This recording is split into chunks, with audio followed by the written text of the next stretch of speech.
Welcome back. Today, we're diving into an absolutely wild explainer, breaking down one of the most brutal, emotional, and literally reality-bending sequences in the entire lore of Lăng Thiên Độc Tôn. We're talking about the absolute climax of the chaotic region war. It's a story of impossible odds, devastating losses, and a sacrifice you won't forget anytime soon. So let's just get right into it. Now, let me ask you something. If you could trade your own life, literally erase yourself, to turn back time and save your comrades, would you do it? It's a super heavy moral question, right?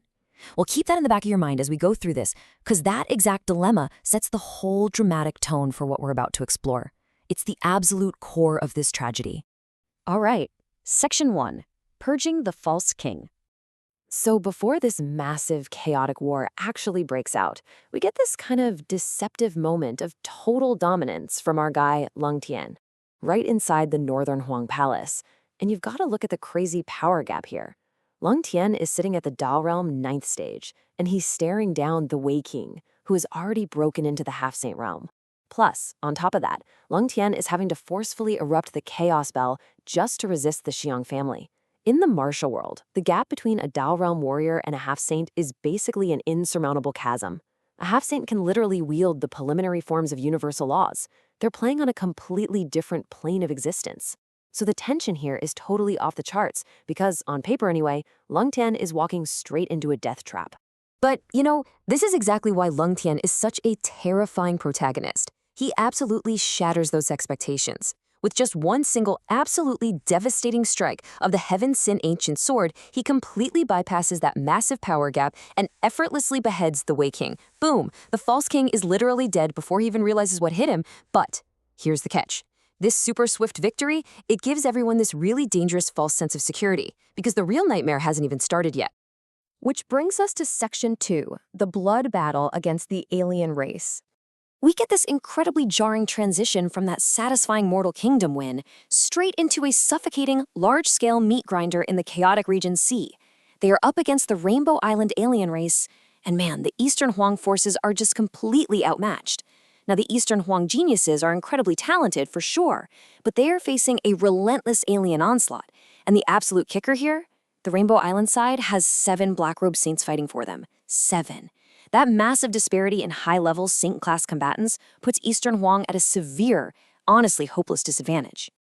Just to paint a picture of the battlefield for a second, it's bleak. The Eastern Huang Dao Realm warriors are completely exhausted. The alien onslaught is showing zero mercy whatsoever. And Lăng Thiên, our absolute powerhouse who just executed a half-saint, his true essence is totally drained. So despite that godlike power he just showed off, he's forced to stand there helplessly as the tide of the battle shifts totally against them. You can really feel the suffocating pressure of the scene. Section 3, the tragic fall of the geniuses.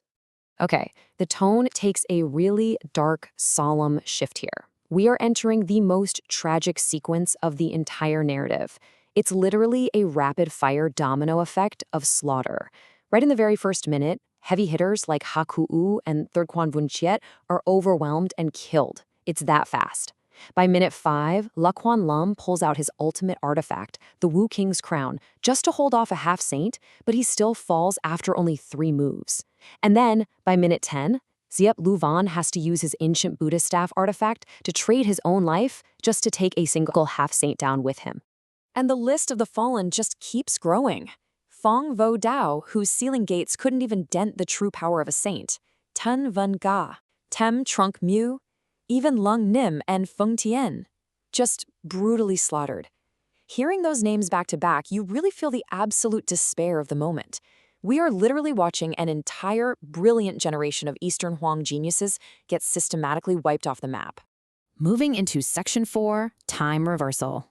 So with the Eastern Huang forces completely decimated, and Lăng Thiên forced to just watch his friends die, the pacing comes to a dead halt. A miracle actually arrives, but it's wrapped in pure tragedy. Its eldest brother Mok Fong, and he activates Time Reversal. Now, I want to be super clear here. This isn't just some high-level magic trick. Mok Fong is literally burning his own bloodline, his own life force, his very existence to rewind the surrounding space and time. He forces the universe itself to step backward to a point right before those black-robed saints even join the fight. As the timeline resets, the fallen heroes open their eyes. They're confused, but they are alive. Meanwhile, Mokfang's body actually begins to turn transparent, just fading away into the wind. Lăng Thiên is left holding on to the memory stones, looking at the fading silhouette of the man who literally gave up everything for them. And he delivers this absolutely tear-jerking final promise. Eldest brother, we will definitely meet again. It is just a moment of profound reverence and unimaginable heartbreak. Finally, Section 5, Eastern Wang's Counterattack.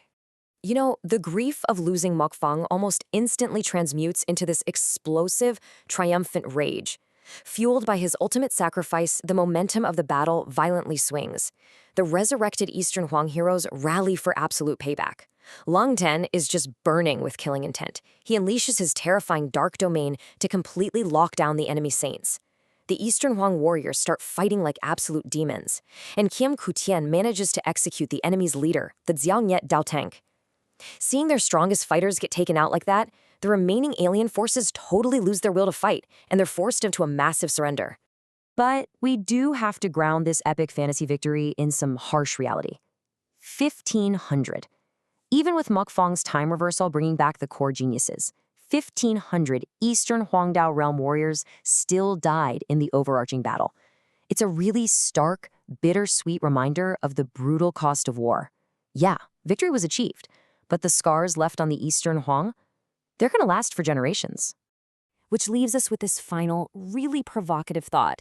Mokfang's origin points to the highest echelons of the universe, right? And his sacrifice proved he is deeply tied to the grander mysteries of the three realms. Having already erupted the legendary chaos spell to hold off the Zhang family back in the palace, how is Lăng Thiên going to use this supreme artifact to carve his path forward and uncover the real truth about his eldest brother? I mean, can Mokfang actually be brought back? The war for the chaotic region might be over, but you guys, the true battle for the universe has honestly just begun. Thanks so much for joining me for this explainer, and keep questioning the lore.